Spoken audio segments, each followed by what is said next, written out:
Hey everybody, it's me, Jill, and welcome to Jill Informed.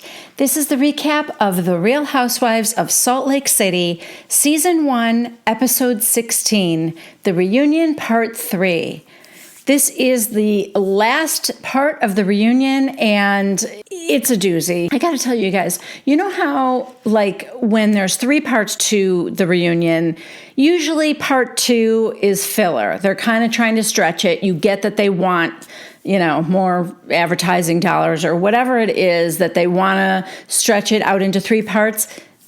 Not Salt Lake City. No, ma'am or sir.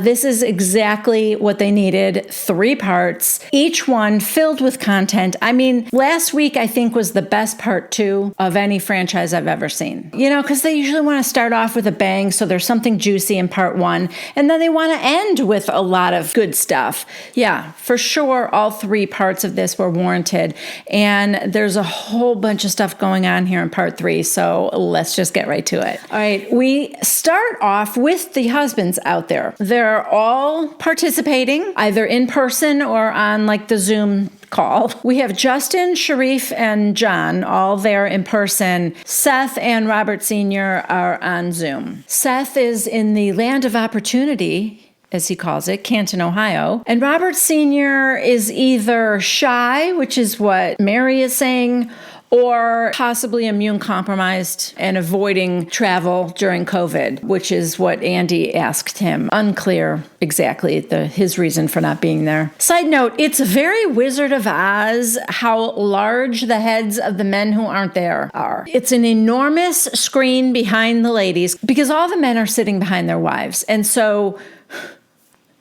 behind Meredith and behind Mary, their husbands are just a giant head. It's twice the size of the bodies of the men in person. We start off with Lisa telling a hilarious story about why she threw John's Rolex out the window. Spoiler alert, he forgot her birthday. So, a viewer asks Coach Shaw if he cares more about football than his own family. That's so dumb. The idea that this man has to actually answer that question. He said, no, I don't care more about football than my family. This is kind of as it pertained to why couldn't he be there for Jen's father's funeral. He said, I was there for Jen's dad at the end. And in fact, he was only responsive to me. Sharif thinks that the reason Jen was so mad at him is because his father responded to him. And she thinks that if he had gotten there sooner or was there more often, that it could have saved her father, which he said, that's not true. But also, Sharif was at the wake. I mean, I didn't know that. Jen made it sound like he didn't care at all. We move on to Justin. Someone asked if he was still a member of the Mormon church, and he said no. He received a letter telling him that he was no longer a member in good standing. And Andy said, oh, really? Because of the show? And he said, no, this was 10 years ago. This is rough because Justin's chin is quivering. He's very emotional about it. And Heather is openly crying about it. Heather says that it's the same story for her too and that she might get a letter too. Well, okay. I mean, it's not the exact same story. Those two, Whitney and Justin, were married to other people and then they started having an affair. So that's a little different than your husband divorced you. You didn't do anything wrong. I don't know. Okay, so this is actually being pointed out now, what I just said. Lisa said, John was divorced before, and my parents, they're divorced. They're all still Mormons. Then Whitney explains, well, for us, it's because we stepped outside of our temple covenant. Side note, I don't understand any of the words I just said. Lisa goes, it's okay to be divorced in the Mormon religion. And Heather goes, I disagree, but that's my opinion, so it's fine. I'm still married to my husband in the eyes of the church. Lisa, you can cancel the sealing. Heather goes, I can't. Not unless I have another worthy priesthood holder. Did I mention that I don't understand any of the words I'm saying right now? Okay. I think Andy might be just as lost as I am because we move on to something that's more housewife relatable. Mary and her granddaddy husband. So Robert Sr. just cannot stand the granddaddy junk. It's stupid. Okay, so side note, Mary keeps turning around and like talking to the giant head behind her. Half the time she's either speaking for him, the other half of the time she's telling him what to say. It's very annoying to me, so I can only imagine what it's like to Robert Sr. She's like telling him to be nice and don't embarrass me. Don't embarrass you, Mary? After everything that happened in part 2? Okay. If this guy's worse than you, I want to hear it. Andy asked him if he was hesitant for Mary to come on the show. And he said, yes, very much. Mary, no, you weren't.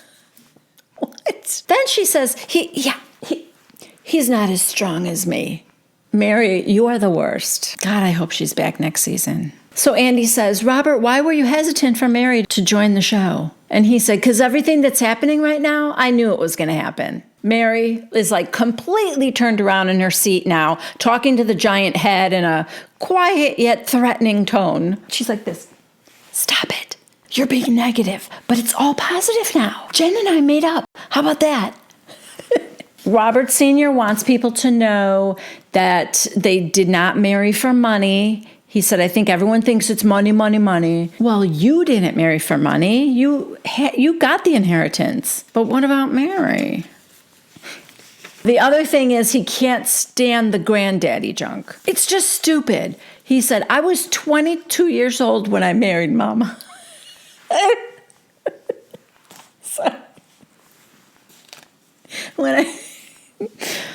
I was 22 years old when I married Mama. Whose granddaddy was I at 22? I wasn't even a daddy yet. So I don't like that at all. Then he says, well, I'm used to it, but I don't like people messing with my wife, granddaughter. He says that Mary is a great wife and a great mother. And Andy asks, is she a good first lady at the church? And he said, she's more than a first lady. She's my co-pastor. Side note, I didn't even know you were a pastor, Robert Sr. I thought it was Mary's church. I thought she ran the whole darn thing.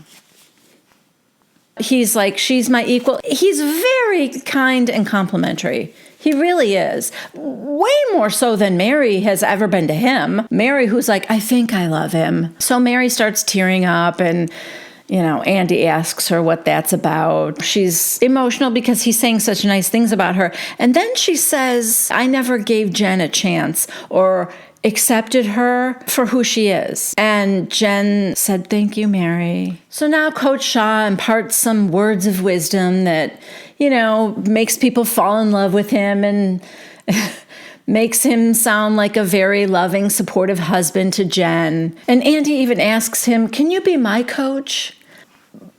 But, and I know some of you are agreeing with me about this, what I have noticed is that even though he's like soft-spoken, he kind of borders on being a control freak / mansplainer. Maybe? Is that too harsh? I don't know. There's just something about the way he talks to Jen, like she's a child that he has to guide the right way. I don't know. Maybe it's just Jen, because, Jen does need a little guidance. But something under the surface of Coach Shaw seems off to me. And I was an early adopter of The World According to Coach Shaw. I thought he was amazing. And he does handle her well. He calms her down when she's being irrational. But there's something about that calming tone. It almost feels like he's hypnotizing her. There's something bothersome to me. I don't know.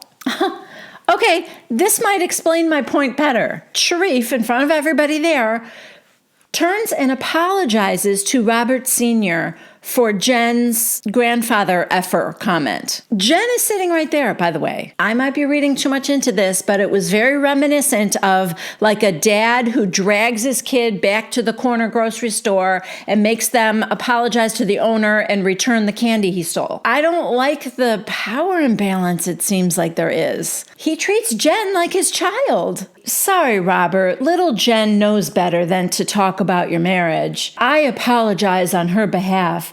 That really hurt my heart. I told her it was unacceptable. You know what I mean? He's apologizing for Jen while Jen is sitting right there. It's creepy. Anyway, Andy says, I see a double date in your future, and everybody kind of laughs. Robert Sr., accepted the apology, and he's like, that's no problem. Okay, we move on to Whitney's dad. And if you thought you were going to get some comic relief here, you were wrong. This is just a painfully sad story. Andy asks her how her dad is doing now, and she says, currently, I don't know. Her eyes are welling up with tears. And he said, why? Whitney said, he's not speaking to me. Lisa, oh, that's rough. I don't love that.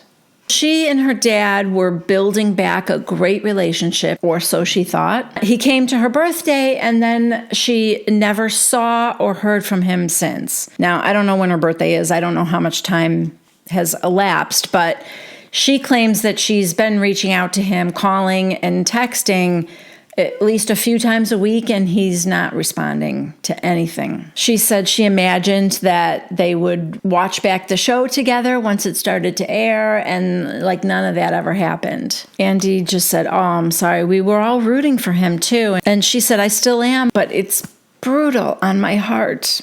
Oh. Okay, moving on to something more fun. Meredith and Seth's marriage. Andy asks, how's the reconciliation going? Have you guys been straight through since we wrapped? Meredith, yes. Then there's kind of this awkward silence, and he said, going good? Meredith, fantastic. Okay, don't elaborate or anything. So Andy said, you're saying that in a way that belies it. So she said, why would I really openly discuss anything about my marriage with this group here? Sorry. So Andy goes, okay, it was rumored that you had filed for divorce before filming started. Is that true? And she said yes, that actually Seth filed for divorce. Then Andy asks her if she thinks that the show helped or hindered her marriage. She thinks that the show saved her marriage. And Andy goes, really? He's shocked. And he said, why? And she said, because you couldn't sweep anything under the rug. Seth said, we were hanging on by a thread, and this show built threads together for our marriage. He says that he didn't date anyone else during the time that they were separated because he was in love with Meredith. And also because, he was working like crazy. He said, I realized I put my job before my family, and my kids came before Meredith, and, he wasn't putting any effort into the marriage, and basically blames himself for the marriage going south. And he goes, wow. Landon from Tacoma has a hot take. He thinks that Meredith has turned Brooks against Seth. And Seth goes, no. To know Brooks Marks is to love Brooks Marks. He's the sweetest kid I know. Well, okay, that's good to hear, but also that didn't exactly answer the question. Another viewer thought that the reconciliation happened very fast. And he wants to know, Lisa, do you think it was very quick, this reconciliation? No, Andy, I thought it took forever. I'm going to cry right now. I love them both, and I love them together. I'm so happy they're together right now. It was really stressing me out. Heather is furious. And she says, Lisa, I thought divorce was no big deal. Yet you're so emotional right now. Before, you were like, divorce, no big deal. John's divorced. My parents are divorced. You just move along. That's why I was so upset. My marriage was a big deal to me. Just like Meredith and Seth. Okay, Heather. Do not make me side with Lisa on this, girl, please. That's not what she said earlier. She was saying, as it pertains to the Mormon church, that divorce happens all the time now, and you're not going to be excommunicated from the church because you're divorced.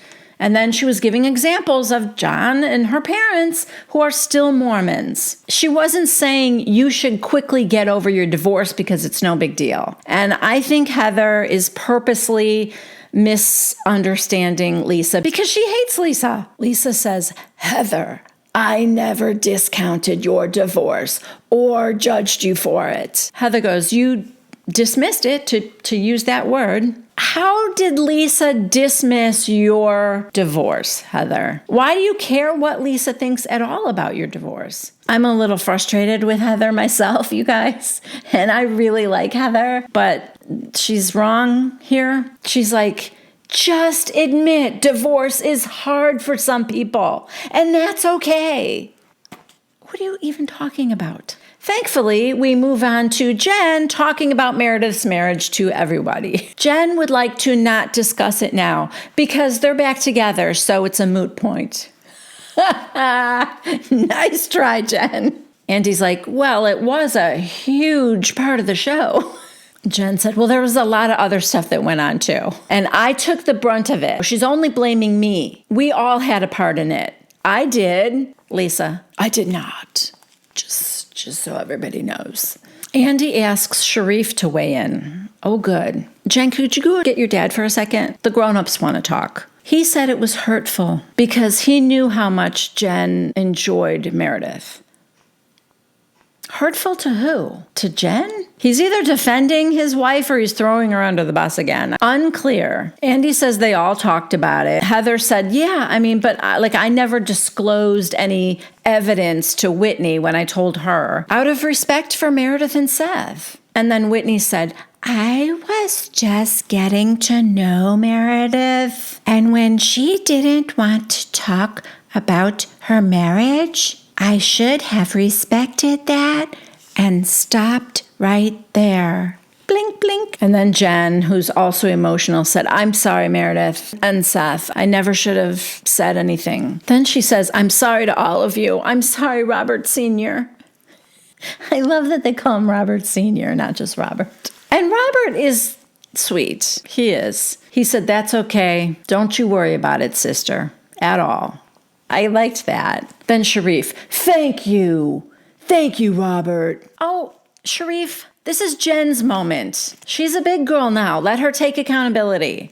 I do like Sharif. This aspect of him is starting to annoy me, though. Then Mary pipes in and tries to tell Jen that she's really in a fight with herself. I don't know. It was hard to follow, as most things that come out of Mary's mouth are. But we leave it there, and now we say goodbye to the men. So now we see a montage of the Vegas trip. First things first, Andy asks Meredith what inspired her beaded mask. And she said, well, Andy, it was just meant to be fun. Heather said, and clairvoyant, because the whole season of Salt Lake City wrapped before COVID. Okay, then Andy asks the ladies for a show of hands. Who thinks Jen preaches loyalty but doesn't give it? Everyone but Lisa raised their hand. And Jen goes, thank you, Lisa. You're welcome. Meredith says, Jen, can I ask you a yes or no question? And she said, yes, Meredith. If I treated you the way you treated me, would you feel that I was a loyal friend? Jen says no, but she wants to qualify that by saying it wasn't only me. Then we see the scene at the beauty lab party where Lisa and Meredith are talking, and Lisa tells her that she reached out to Jen after Vegas to meet up with her. And Andy asks Meredith if she's hurt by Lisa's friendship with Jen. And she says, not really hurt. I just don't get it. So she tells her that, I had just told her, given her evidence that she had said things to hurt my family. So she couldn't understand why she would reach out to Jen after knowing all that. I guess a viewer said, isn't it hypocritical that you're asking her not to be friends with Jen when you didn't like that Jen was trying to tell you who you could be friends with? And she said, I didn't ask her not to be friends with Jen. And that's true, because she did make a point. I thought it was interesting. At the time that aired, either it was in her confessional, I can't remember if it was right then and there or if it was just in her confessional, that she's like, I'm not telling you you can't be friends with her. I just don't understand why you would reach out to her. That's all. Then he says, Heather, you and Jen made up at the beauty lab party. And Heather says, yeah, she loves hanging out with Jen. She hung around till the wee hours of the morning. They had a lot of fun. But basically, basically Heather thinks their relationship is one-sided, and she doesn't want to be friends with her if it's like that. Jen goes, I told you I can't read minds. And you said, I know, I need to do a better job of just telling you when you do something that upsets me. And Heather goes, yeah, okay, I'm sorry if I don't think I need to tell you that certain tweets upset me. And he's like what? Just give one example. Heather says, okay, she buys off the rack at Dress Barn. Lisa goes, the horrors of buying something at Dress Barn. But this one was bad. She said, she thinks she's an actress, but the only role she'll get is as a manatee or Shrek. Okay, now that one was bad. Andy said, well, what was that in response to something? And Jen said, yeah, it's only because I'm reacting to something. I can't remember what that thing is right now. We're finding out now that Jen raised her hand at the hypnotist in Las Vegas. We find out that Jen raising her hand was a real turning point for Heather as far as their friendship. Side note, we all know the only reason Jen did it is because right before that, everybody raised their hand saying she wasn't to be trusted. If that happened first, I guarantee that Jen would have raised her hand for every woman. But the only person left was Heather, and so she raised her hand. Okay, so this is now right around the time that Mary falls asleep. I don't know if Andy saw that and did this on purpose or if it was just a coincidence. But the next question he asks is to Mary. Mary, what was your opinion of Jen raising her hand, knowing that Heather had been a good friend to her? So Mary jumps to attention. And she just kind of stares for a moment. Andy goes, did you fall asleep? Mary, no, I didn't fall asleep. I don't think.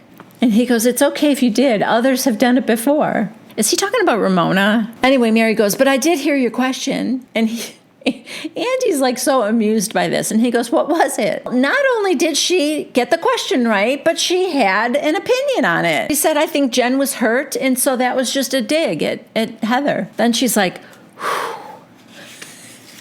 Jen talked about feeling like everyone used Sharif's birthday party as a platform to talk about whatever, and she did not appreciate that. She's like, then Heather's telling me all the women are talking about you. And then the hypnotist, she said right away the hypnotist told her not to talk and that she was a bully. She's like, Mary, you would know as a woman of color, that means something different when you're told don't talk. She's crying, and she said she was devastated by that. So Andy asks, what have the other women done to make you feel marginalized? She said, telling me I'm aggressive before I've ever even done anything. And Heather goes, you are aggressive. You're aggressive right now. No, she wasn't. I mean, she was getting a little bit loud because she was upset, but she was not aggressive. She's been aggressive. Jen has definitely been aggressive in the past, but she's not aggressive right now. I don't know what Heather's talking about yet again. Jen said, it's very dangerous to say that to a woman of color. To say I threatened your life. Then she starts to say, the percentage of chance of a person of color being sent to jail after an accusation like that, so much higher. And Whitney goes, but you did threaten my life. I mean, listen, technically she did. The question is whether Whitney really felt like she was in danger. I'm going to say that she knew that Jen's comment about if it weren't for Heather, she would, bury her in the pond behind her house, whatever that was. I think she knew that was hyperbole. And it's not like Whitney had a restraining order out on Jen. So how scared was she, is my question. Lisa goes, I say I'm going to slit my wrists all the time. Okay, maybe get some help for that. And B, that's not threatening others. That's threatening to yourself. So, thanks for sharing, I guess. Jen is saying there's a double standard, and Andy wants to hear from Mary again. Mary said, I know that Jen has been cruel and stuff, but I do get the feeling from Heather and Whitney that they feel like they're better than people of color. Whoa. Okay. I didn't get that, but, it's not something I noticed. It doesn't mean Mary's wrong. That wasn't something that seemed obvious to me. Heather's nodding her head, and she goes, white girl privilege? Yeah, I get it. I know it exists, but You're my girl, Jen. So if that's happening, let's talk about it. Don't make an innuendo on Instagram. So I don't know what she said on Instagram. I don't know if she was calling them racist, but Jen says, I'm not here to educate you. And Heather said, I don't want you to educate me. Now Meredith has to say something. So everyone's got to shut up because, Meredith is like the Dalai Lama. She doesn't talk often, but when she does, it's a pearl of wisdom, and you all better be paying attention. We all know white privilege exists. I think the real issue comes in making an accusation to someone that they're racist, especially in our current environment. That's a huge statement. Mary rolls her eyes at that. Jen she's very, very emotional right now. And she said, that's why I didn't want to get into it, because it's painful. So now she gets up and she leaves. The camera's on Jen and she's walking through the halls and she's asking for them to get her husband. Meanwhile, Whitney gets on her phone and calls Justin and she goes, hey, are you still here? The racist accusation just came up. What was that? Like she was expecting it? Guys, I don't know if this is in regards to a tweet of Jen's or if there's something else. I have no idea what's going on right now. That's all I'm saying. Backstage, Jen's very emotional. She's crying into Sharif's shoulder. And she's like, like that kind of like really, really crying. She goes, I'm trying to tell them how I feel. I can't understand what it's like for a person of color to be told to be quiet while they're being accused of something. Simultaneously, Whitney is telling Justin, I'm the one who was threatened and I'm being accused. I guess I'm just trying to figure out how to swallow this one.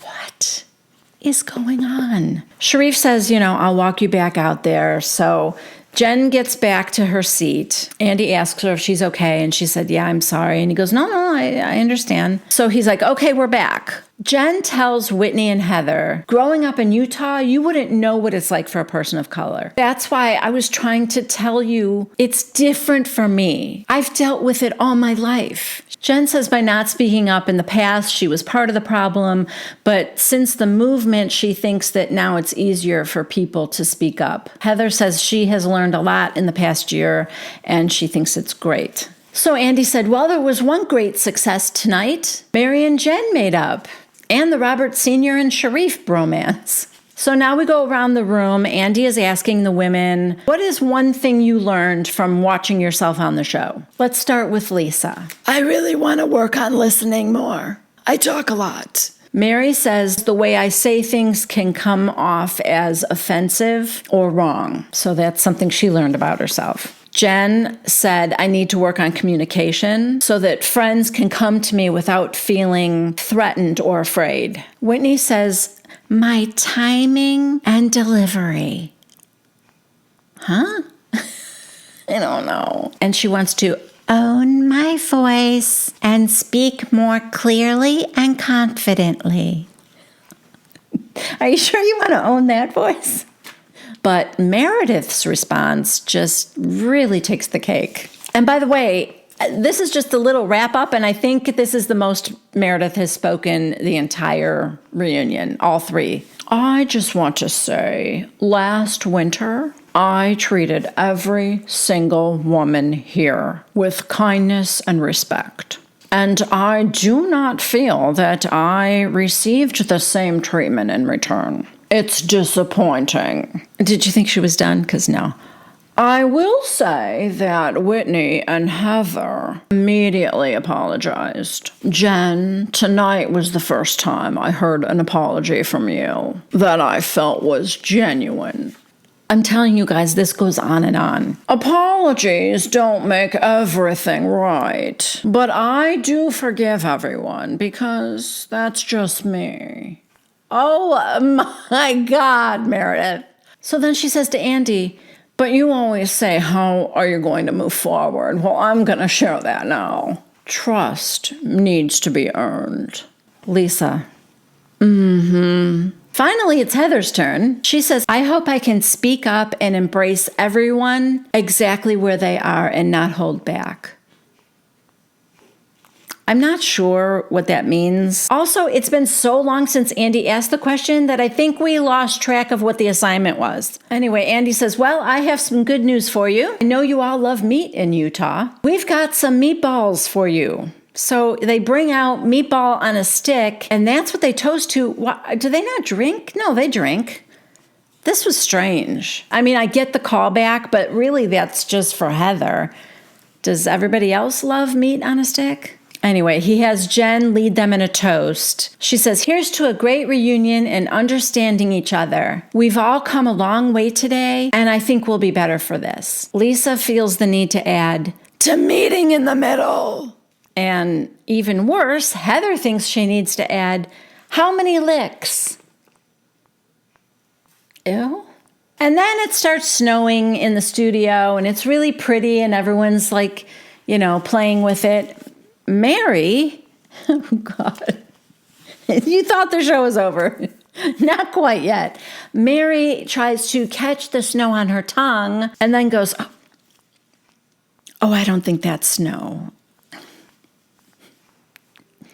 And that is the end of the episode. And that is a wrap on season 1 of The Real Housewives of Salt Lake City. Oh my God, you guys. As horrible as it was also amazing. I don't know who's going to be back. I think they already are filming the second season, or I'm not sure. But yeah, thank you guys for coming along on this ride with me. It was a lot of fun. If you liked this video, please give it a thumbs up. If you would like to see more videos like this, then please subscribe to my channel. And as always, leave a comment down below. I'd love to hear from you guys. What do you think of the ladies of Salt Lake City? Are you going to watch season 2? Leave it in the comments. That's it for me. Please wash your hands. Please wear a mask. Be safe. I love you guys. I'll see you next time. Bye.